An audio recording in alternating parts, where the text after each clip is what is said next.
Try this one more time. It's still pretty stormy, so the internet is likely to be spotty, but I'll give you guys a couple seconds to jump back on.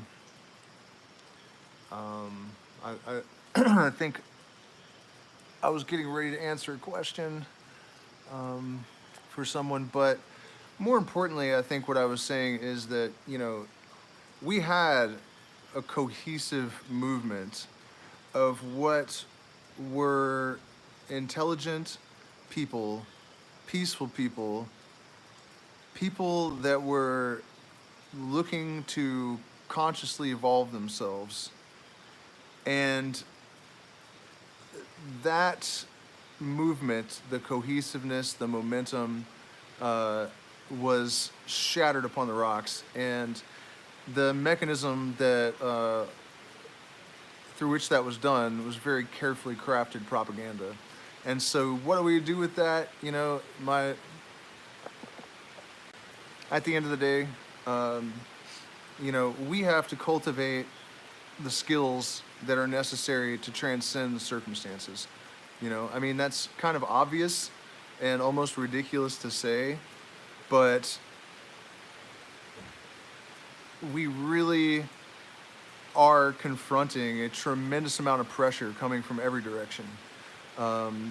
The alternative narratives are loaded with propaganda and bullshit and you guys remember, conspiracy theorist was a term engineered by the CIA in order to discredit people by filling them with loony shit to say and sort of creating a divergence from reality for potential subversives. So where do you think most of these conspiracy theories are coming from? You know what I mean?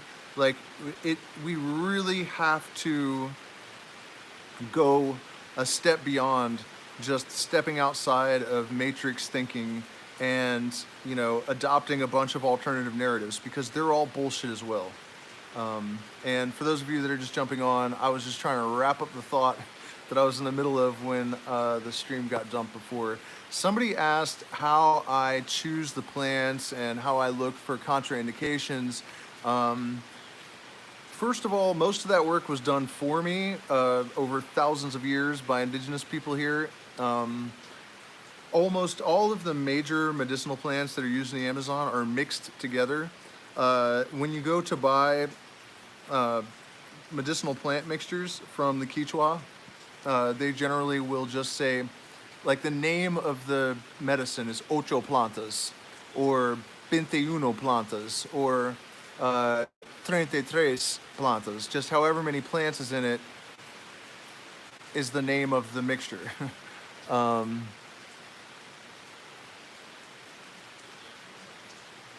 Well, it depends, Jacob. You're definitely going to deal with a lot of censorship on YouTube. I have a bunch of plant medicine products to promote, and I'm not sure if it's going to maybe get me deleted. And it's definitely really difficult to, put hundreds of hours into YouTube and then find that you're demonetized. And then once that happens, the algorithm doesn't push your content in the same way that it does content that isn't demonetized. So it's difficult to say. If I was you, usually when you have OBS or Streamlabs or one of these streaming software applications or whatever they're called, you can stream to multiple platforms at once. So it might be a good idea to choose one where you are not going to be censored and then have that as sort of your main focus. The problem is that none of these, like Rumble or Odyssey, none of them have really managed to stick or grow an audience rapidly enough to really compete with YouTube. So most of them are basically dead in the water, and they're not doing any of us any good. Unless you're really, really, really far right and just nothing but right wing. And then you can find an audience on those platforms. But that only really for people that are really committed to the right-wing narrative. What's going on, Volfied? struggling through the storms, trying to get a decent stream. But it really is raining a lot, which is bumming me out because we have this new spot to go look for gold down the river, and if it floods, I can't go there tomorrow. I'm really hoping that we can make it. That's become basically my day job, just prospecting with a sluice. No environmental impact at all, just digging holes. I'm doing a lot better. Mostly I attribute that to this mixture of plants that I've been making, which is Mimosa pudica, which if you guys don't know about that plant, you need to learn, get knowing. It contains 5-MeO-DMT, which is orally active, by the way, unlike NN-DMT. But it also has antidepressive qualities, and as far as exactly what the constituents in these plants are that are active is not known yet. There's been very little research done, but they have done clinical studies with mice where the mice are forced to swim, and then they give them the plant and they try to survive 50% harder. You know, so it's a terrible way to study this, but that's how they determine efficacy for depression. And so extremely effective for depression. It has anti-spasmodic, anti-fertility, and also aphrodisiac, antifungal, just all sorts of benefits. It's a really wonderful plant, and it's one of the sensitive plants. The touch-me-not is one of the names. If you touch it, the leaves fold up. But I was talking about the interactions of the plants.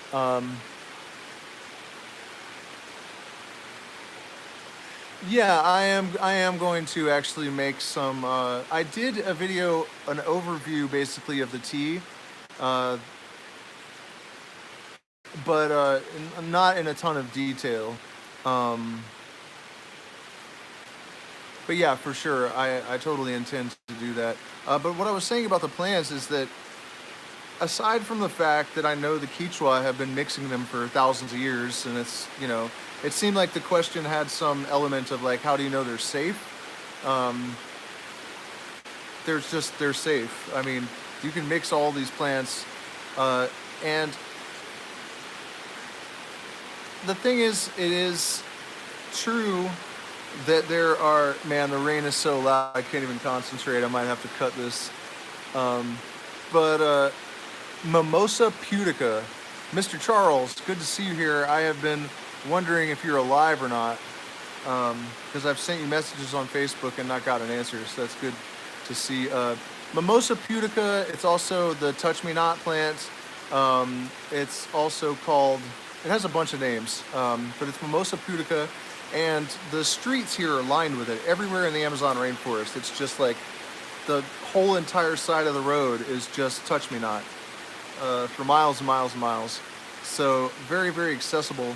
But what I was saying about the plants is that I research things from both the traditional indigenous approach and also from a modern pharmacological perspective. I don't know if there's a tech to extract 5-MeO from M. pudica. Usually 5-MeO extractions just require fat extraction. That's not really my forte. I don't really know much about, you know, I know how to extract DMT from Mimosa hostilis, but that's about the extent of my knowledge as far as all that goes.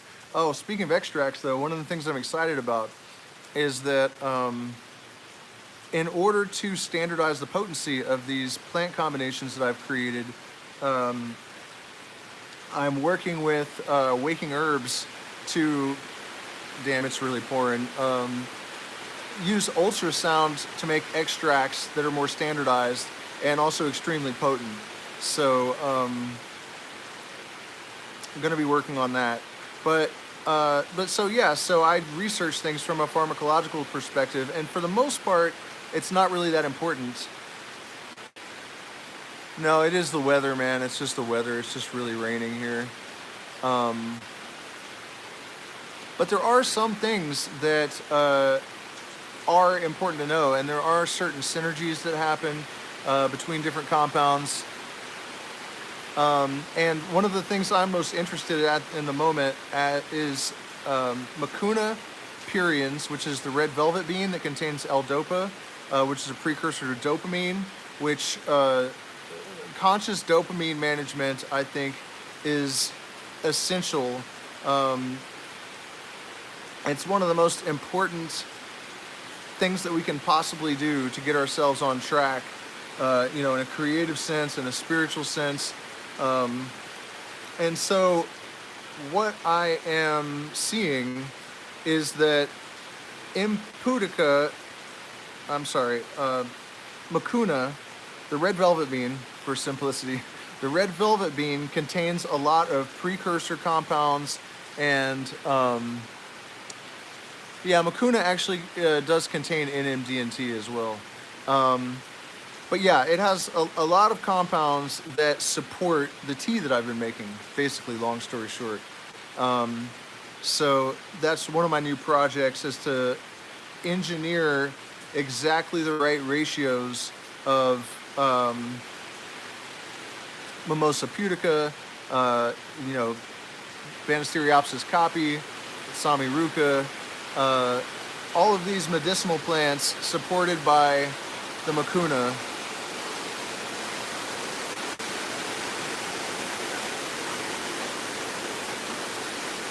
It's fucking dumping. Alright guys, well, I'm totally fucked because it's just absolutely dumping. But thank you for spending this time with me. I appreciate your patience. My patrons too. I will get a secret stream out as soon as I get my, oh, there it goes, it's leaving. Well, it's not really monsoon season, it's just the Amazon rainforest. Still pissing me off though, because I don't want the river to be high tomorrow, man. I've been trying to go to this spot and run the sluice for a few hours, and then I got sick. I was gonna do it for the whole month that I was here, and then I got sick, and I couldn't do it at all. And now every day when I try to go out and go down there, the river floods. So I guess the jungle just doesn't want me to have that gold. The thing is though, sadly, if I don't get it, the Chinese are getting it. I've never heard of Four Visions Market. One thing that I will say is that the Shipibo market is pretty much a sham. I mean, I'm not saying that all their products are bad, but some of their marketing techniques and stuff, they definitely are kind of full of shit.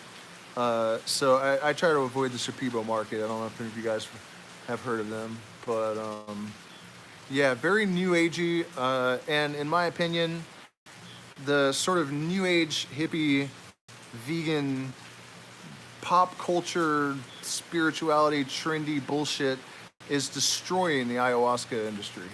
I mean, it's bad enough that it turned it into an industry, but there really is just so much garbage, and so much of it's actually toxic. Entities like the Shipibo market really sort of feed into that and encourage it, and real authentic ayahuasca practices are becoming lost because of the industry, and it's a sad thing to witness. But even more sad, honestly, is to have to sit there with people that have no idea what they're talking about. They believe all this stuff that was made up in the last 10 years is traditional, and it's absolutely dogmatic, and no one should deviate from it, and if you do, you're fake. And they're completely wrong. And they're judging anyone that deviates from this complete bullshit narrative about ayahuasca. It's really obnoxious. And it's the standard. So it's, yeah, I really hate that. You guys, it's really important to remember that you have to work for spiritual attainment.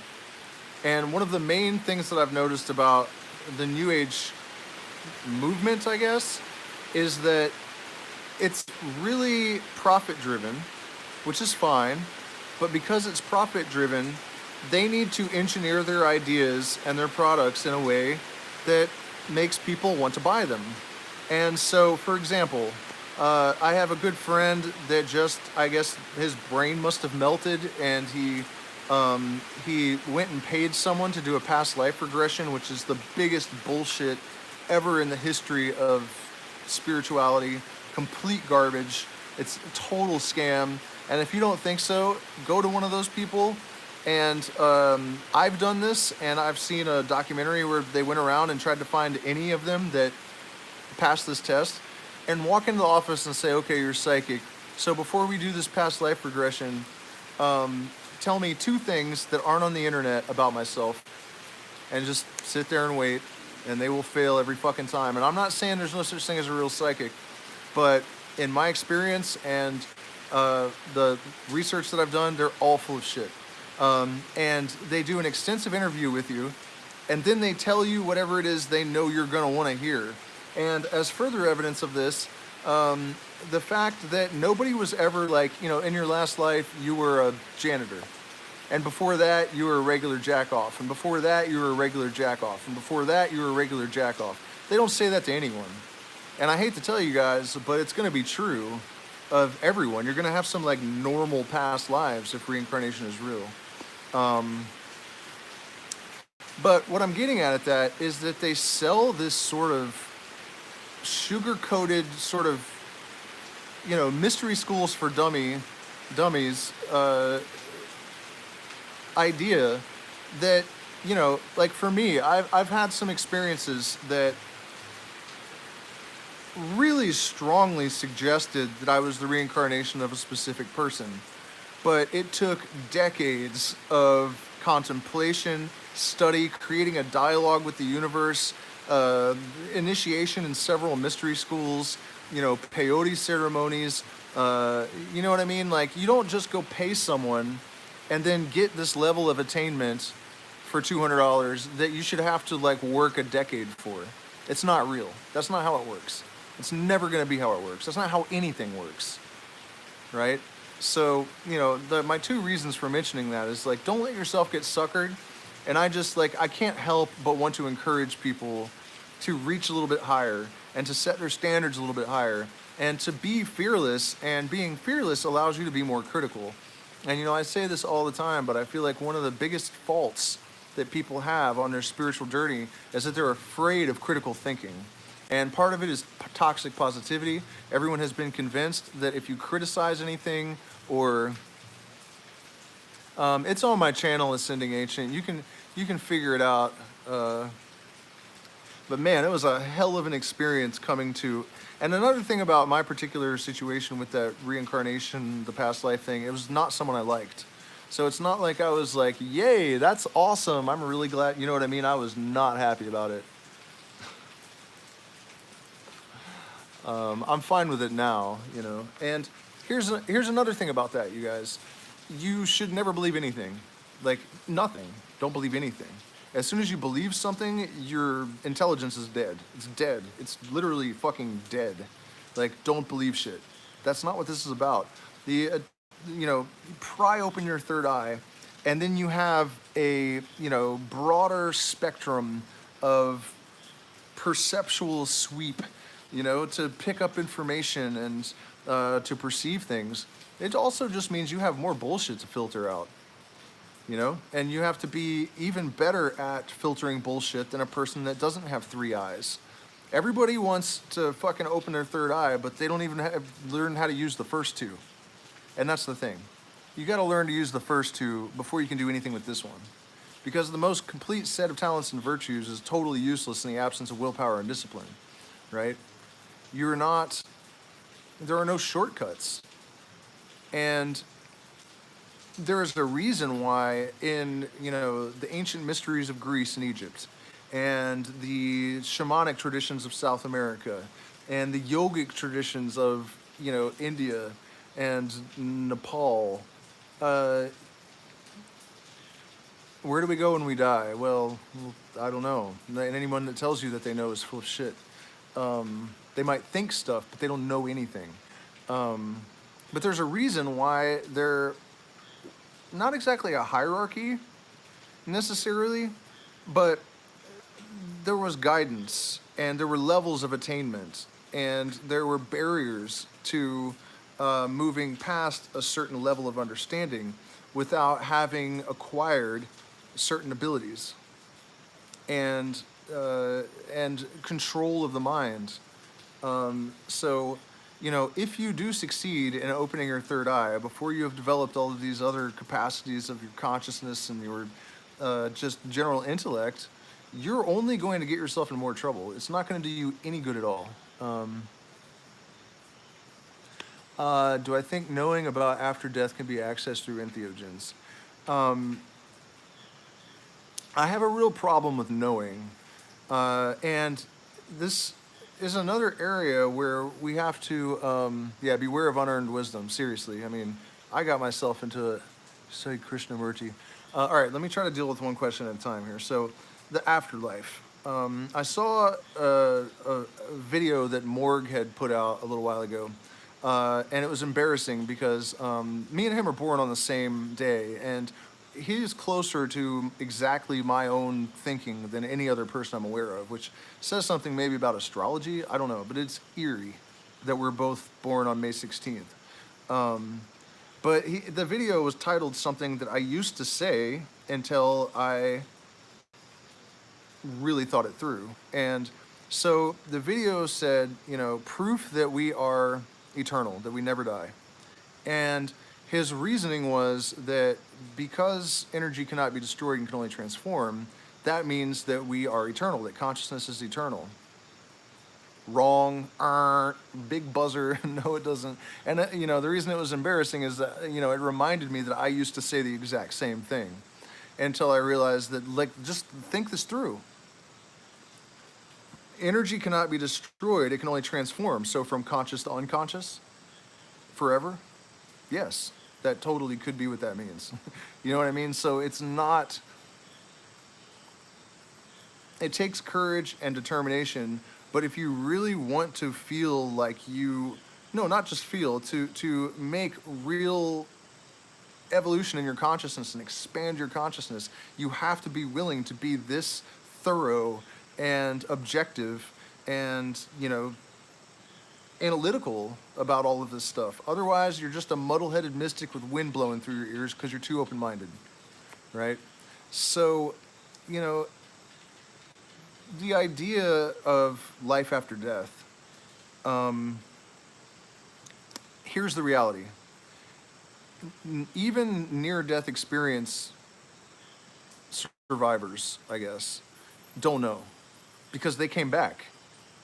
All of the things they experienced could have just been projections of the mind. So if you're really going to be honest with yourself, you're just stuck with the fact that the only way to find out if there's life after death is to die. Period. End of story. No one's intuition means anything. No one's opinions mean anything. The ultimate fact of the matter is that you are not going to know until you're dead.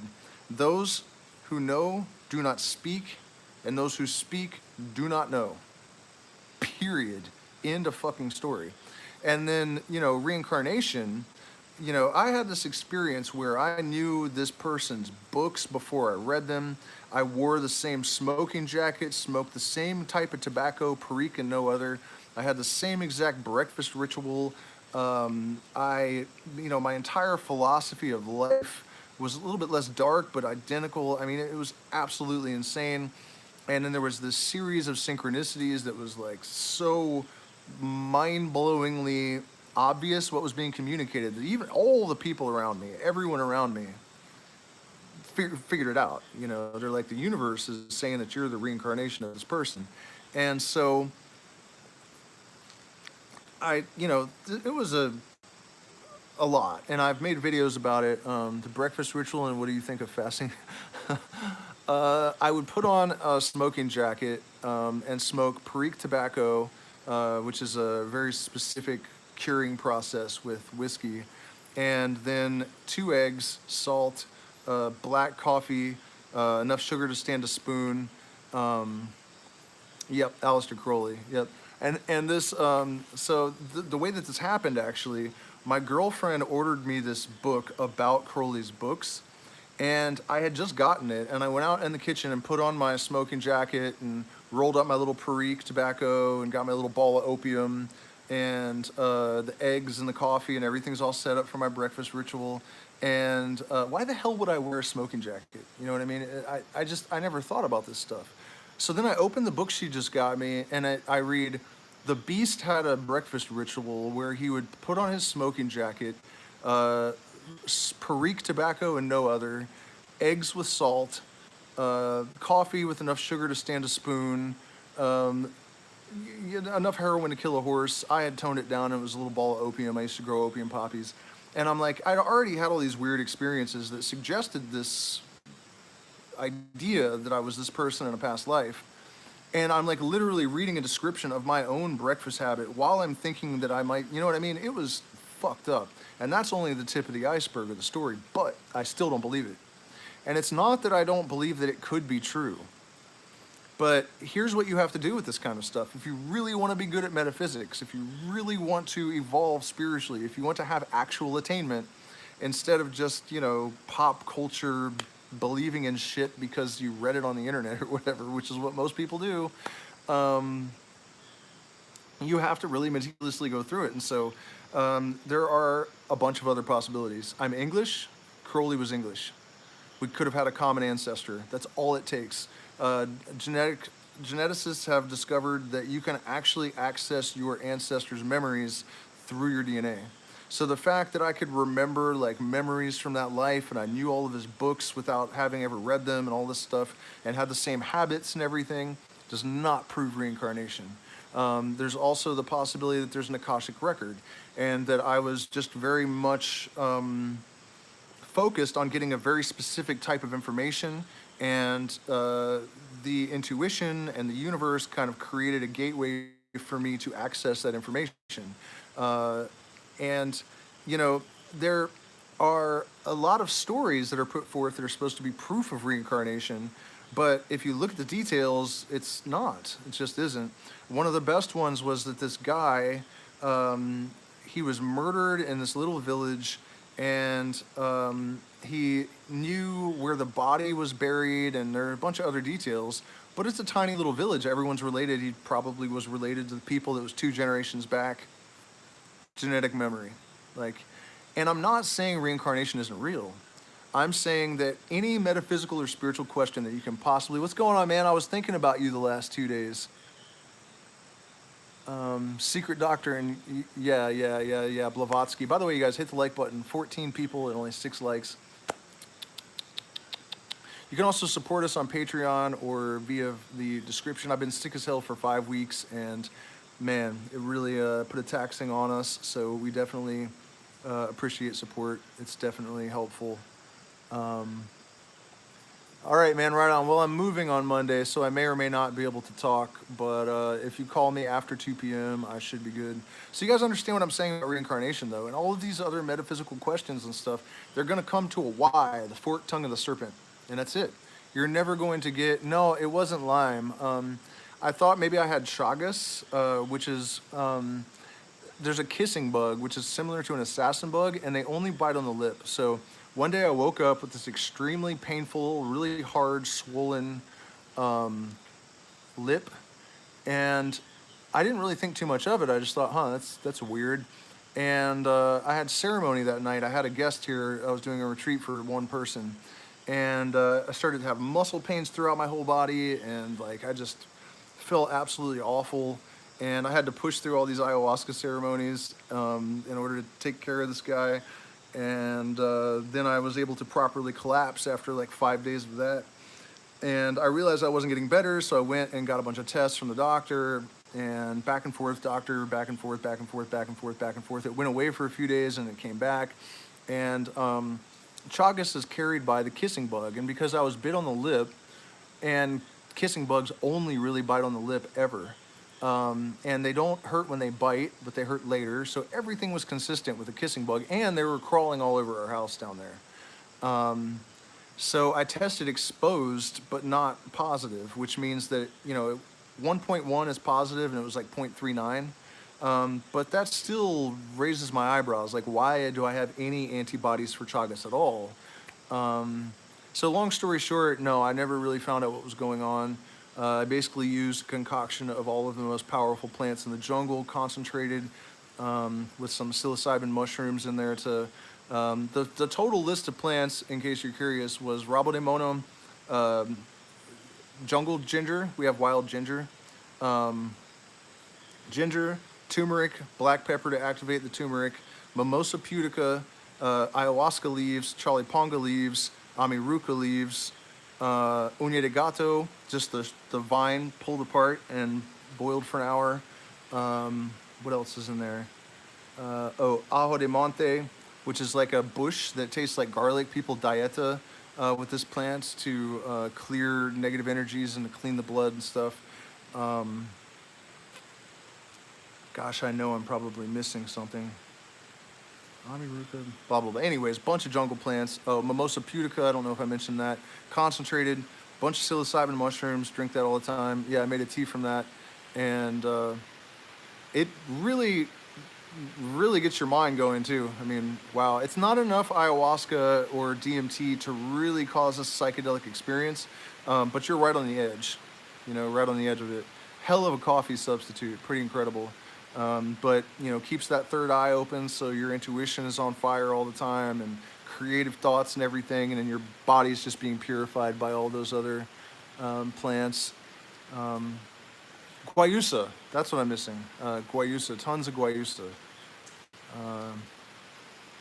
So yeah, you guys, I'm still open to questions. People are still popping on. There's 16 of you, 10 likes. Not perfect, but I can live with it, I guess. And also, you guys, you can support us through PayPal and Zelle and stuff. There's in the description. Hopefully, I copied and pasted it. Probably not, honestly. A little bit of good news, I guess. Putin was kind of toning down his nuclear talk. It was just a couple days ago, he was kind of denying that he overtly threatened to, which plants besides kratom could help with opium withdrawal. Aquana, I'll send you a link on Facebook. It is an African tree, and the nuts are used, I believe, ground up, and they work on different opioid receptors. So it would allow you to sort of rotate kratom with this tree, which is about the same price per kilo. Yeah, Aquama. Yep. That is definitely the answer that you were looking for. In fact, you can bring me a kilo when you come down in April. By the way, you guys, we still have some for our retreat in April, which is going to be at the Blue Lagoon. It's like the most jaw-dropping shit on earth. It doesn't even make sense that he said that. Jungle, just like crystal clear. He's shooting down on these rock-carved, water-carved. It's just absolutely insane. And there's a bunch of these type like lagoons around the area. There's just stuff like that everywhere. And then we're working with 2 people that are barely contacted. Mama Celia, who saw a town for the first time at age 17, and another gentleman out by the Blue Lagoon.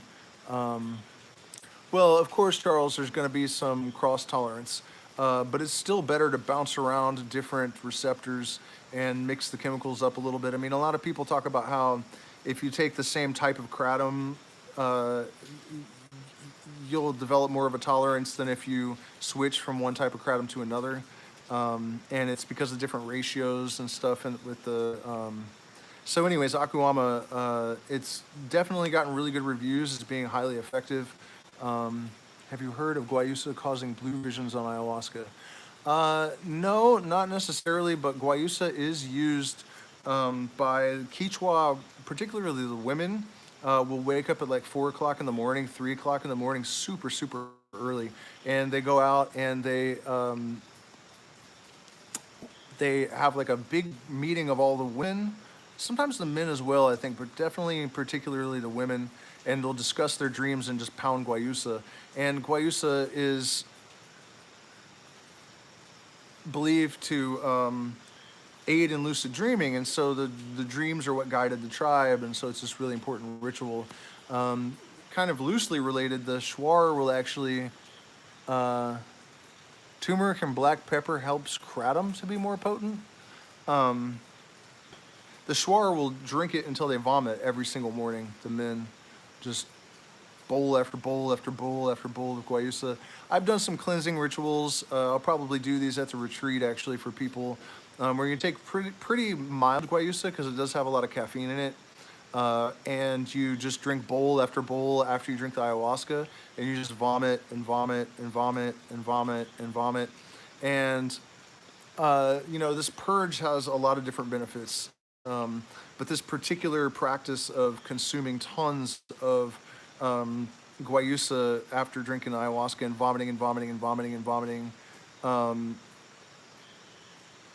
it changes the way that you think about vomiting, and it makes your purges more effective. And you know, if you think about it, back in the day when we were hunters and gatherers and we had to conserve all of our energy and all of our food and we couldn't waste anything, vomiting was bad. So we have a negative, you know, feeling that we associate with vomiting.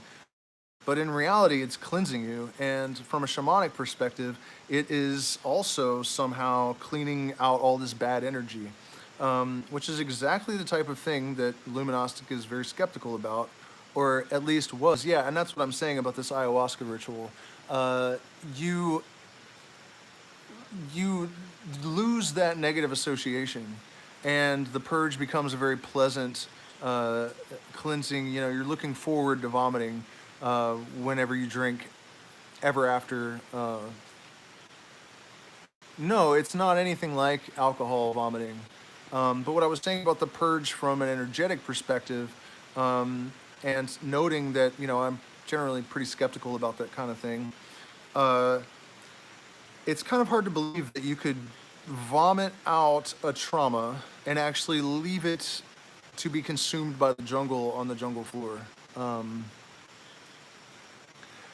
But in my experience, it's absolutely true. And the first time that I really noticed it, I vomited up this just tons of crap, which was crazy because I'd been fasting for a couple of days at this point.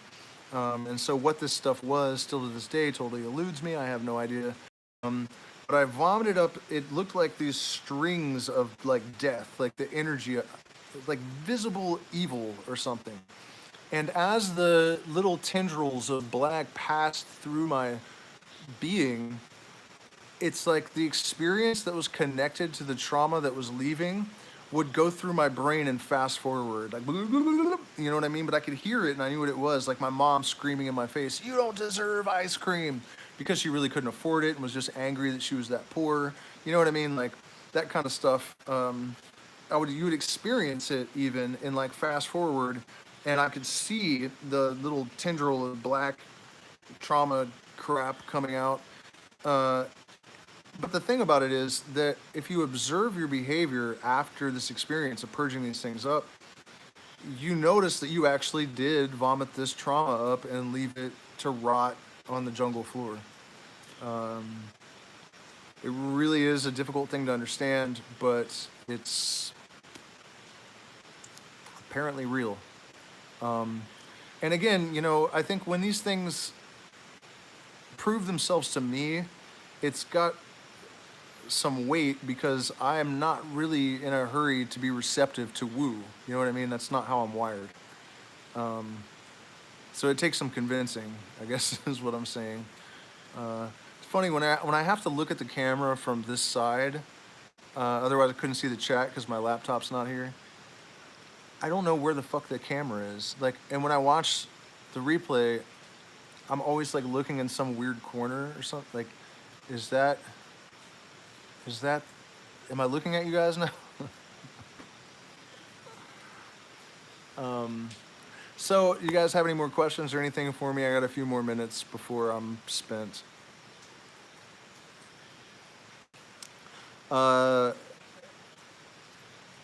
Don't miss the, also, what's your take on rape, the feminine blend versus masculine blend? Still, like, where the hell is... Well, I mean, rape is a very powerful and effective medicine for up and to the right, like there. Is that it? Like here?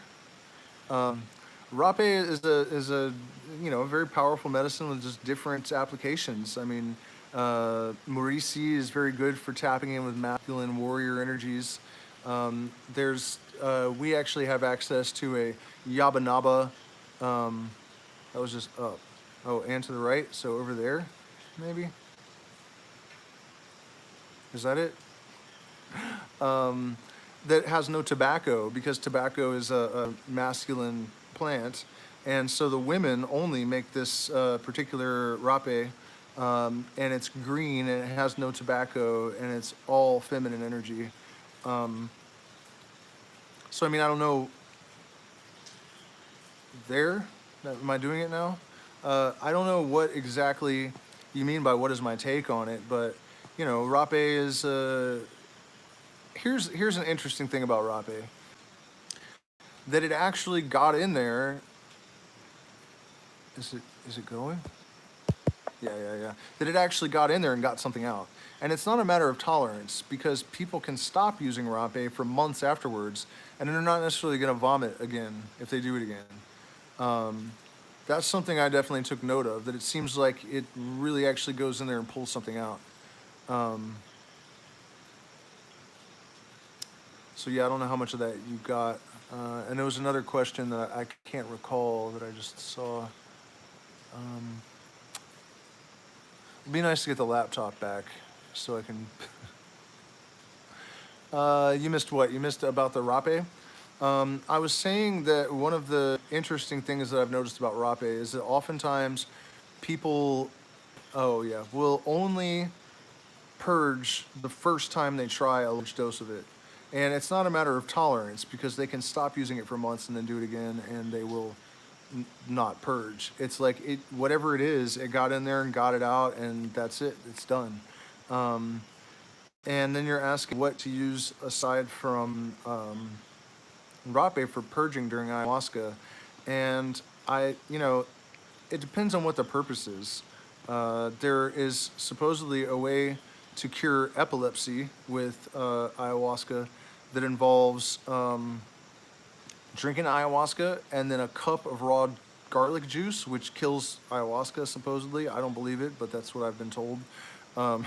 And so then you vomit, and as soon as you vomit, you drink another cup of ayahuasca. As soon as it starts working, another raw garlic, vomit that up.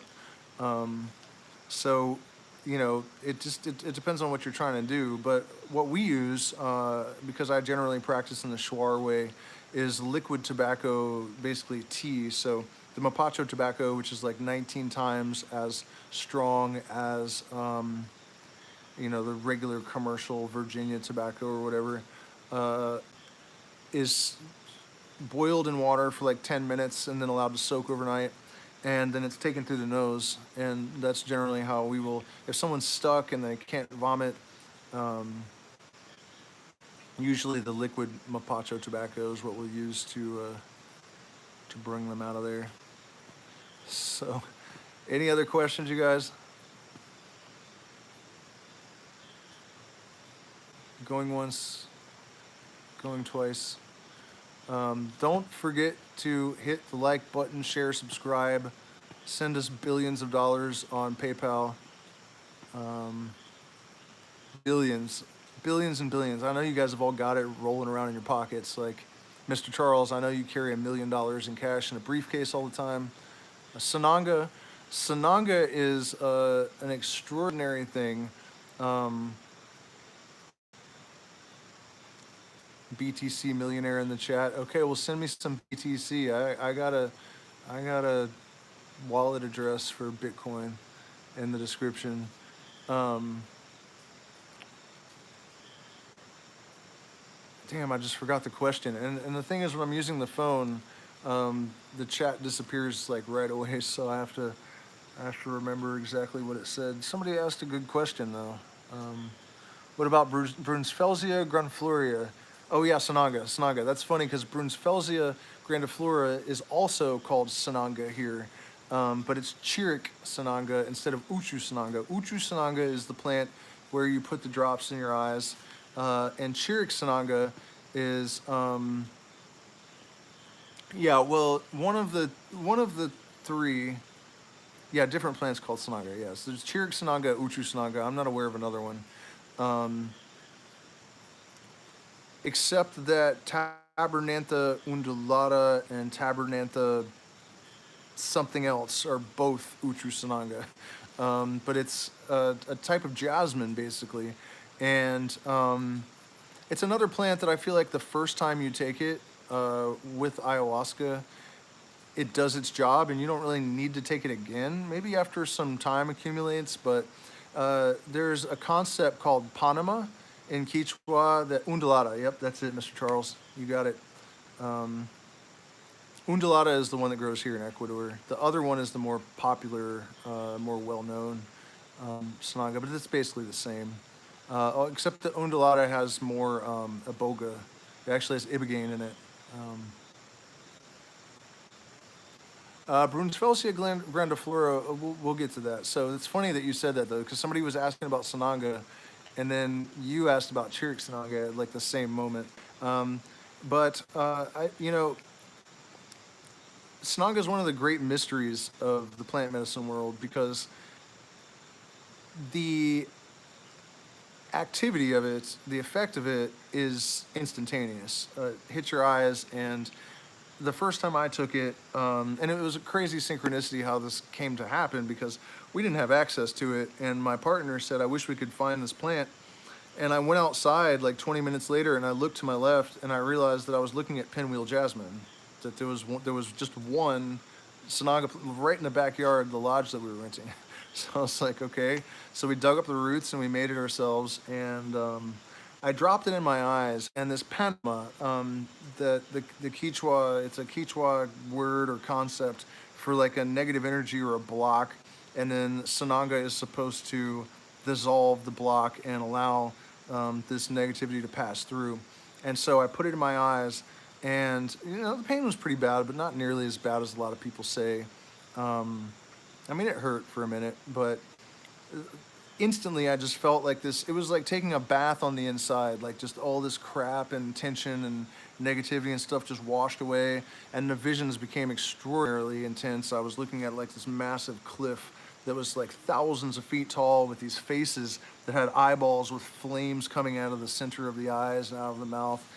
And it was incredible, and also inexplicable, because there's no pharmacological reason why this stuff should just instantly cause these visions. The only psychoactive compound in there, well, no, that's not true. There are several, but the only one that's in any kind of concentration to have an effect is not going to just instantly in your eyeballs, like. So yeah, Sananga's an incredible, powerful medicine for sure. And then the Chiric Sananga that you ask about is the plant I forgot to mention that I put in my teas. Brunsfelsia grandiflora. It's a Solanaceae plant. It is dangerous. It can kill you, but only if you use the root. The root is cooked with ayahuasca after a very strict dieta, and used by the Shuar with ayahuasca, and it is only for shamanic initiations. It's not something you would just do, and definitely not something I would recommend any of you guys out there to ever do. But I will actually put some leaves and flowers in my brews sometimes. It adds a little bit of cohesiveness and clarity to the visions, and it also flushes crap out of your system. It aids in the purging process. You'll oftentimes get flashes of heat and itchiness when you take Chiric Sananga leaves or flowers with ayahuasca. Again, if you don't know what you're doing, it's not something that you should do. None of this stuff is. But yeah, of all the plants that I use personally, Chiric Sananga, I have flowers. I mean, they're everywhere here. Chiric Sananga is the most dangerous, but again, if you just use leaves and flowers, it's not really very dangerous at all. It's used for headache, illness, like cold type illnesses, and STDs. So it's okay. Icaros. That's interesting or subject. It's another thing that the ayahuasca industry has kind of obscured. Ikaro is a Quechua word that means healing through smoke, and it actually has nothing to do with right on fish.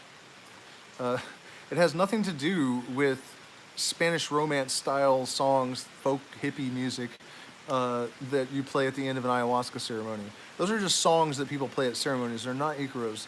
Ikaro generally applies specifically or originally to this form of sople. It's sople with smoke instead of with agua de Florida. And it was used on the plants at the time of harvest. And it's interesting because, tobacco does contain anti-parasitical compounds. And so the blowing of the smoke to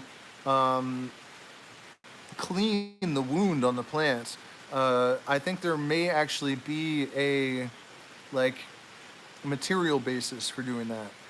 That it sterilizes the wound on the plant and decreases chances of infection. But, you'll see shaman doing that. They'll chop ayahuasca and then they'll blow the smoke.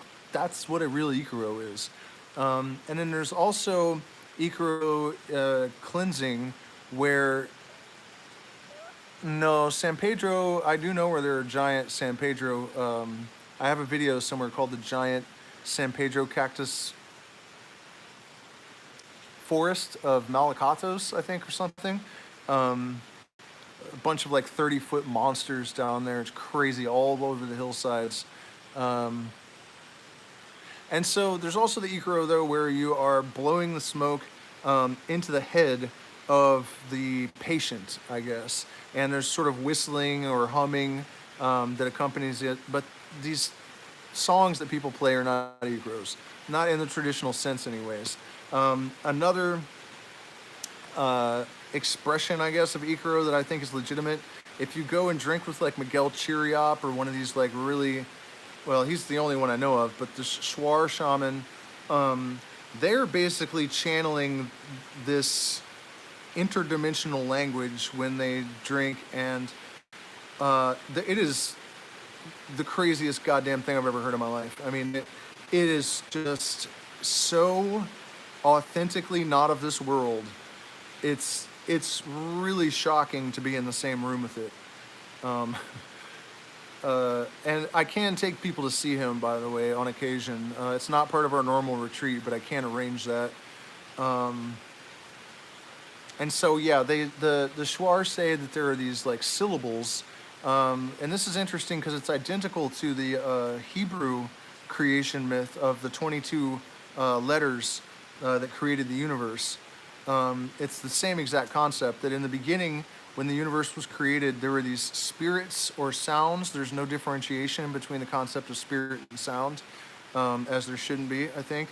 And they gave structure to the universe. And so the shaman is basically channeling these sounds from the primordial stew of the universe and in different sequences. So they're not really necessarily singing in Shuar. It's just these sounds in various orders. And holy shit, is it crazy. And then as far as things being kept secret, there's a lot of different opinions on what secrecy is in relation to magic. In the Hermetic tradition, obviously there's a huge emphasis on secrecy. The sign of Harpocrates. The charge of the Hermetic magician is to know, to will, to dare, and to keep silent. And, the shamanic practitioners traditionally aren't really in a big hurry to share their ayahuasca recipes or the relationships that they have with certain spirits are kept secret. But one of the realities of secrecy in magic is that the secrecy maintains itself, because if you have not prepared the soil to be fertile, to receive the information, it's just going to die in the ground. In other words, if you haven't reached a level of attainment where you have endured or experienced certain organic processes, receiving information is not going to do you any good. It's not going to mean anything. So I guess what I'm saying is that the most important elements of secrecy and magic and shamanism maintain themselves. So you know, I don't think it's necessary to deliberately keep a lot of secrets. But again, it depends on the context. Certainly keeping Icaro's secret. I don't see any reason for that. Have I missed any questions? I got like 5 more minutes. I've been on for an hour. My throat's starting to hurt. 12 people, 14 likes. Come on, guys, hit that like button, please. What is the fishbone energy blockage removal work I've seen shamans use? I have no idea what that is a reference to. But I can say that generally speaking, tools in a magical sense are only symbolic. And so it's just serving some kind of symbolic purpose. But I don't really want to speak about something I don't really know anything about. So, yeah, I have not seen this fishbone shamanism. Something tells me it's probably like Sungus or like Siberian shamans or something that do this. I've certainly never seen it here. All right, 4 minutes, question and answer time, going once, going twice.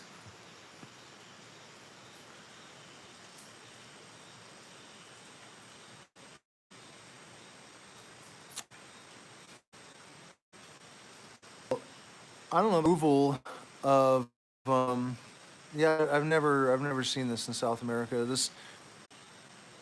Yeah, so thank you guys so much for spending this time with me. Please hit the like button, share, subscribe, support us. And keep an eye out for, in particular, I'm making a video about the symbolism of the Philosopher's Stone.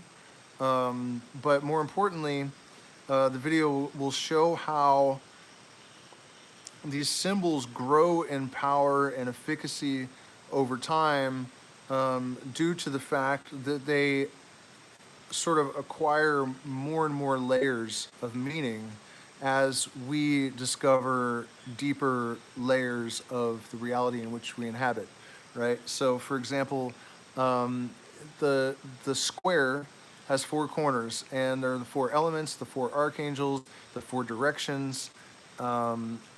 But you know, now we know that there are also the 4 fundamental forces of physics, and so over time, these symbols become more powerful. They have greater substance, greater depth, and this is also a way that you can recognize this sort of truly powerful symbolism, but also universal laws that you will see that certain statements you can make about any system in the universe, and they're true.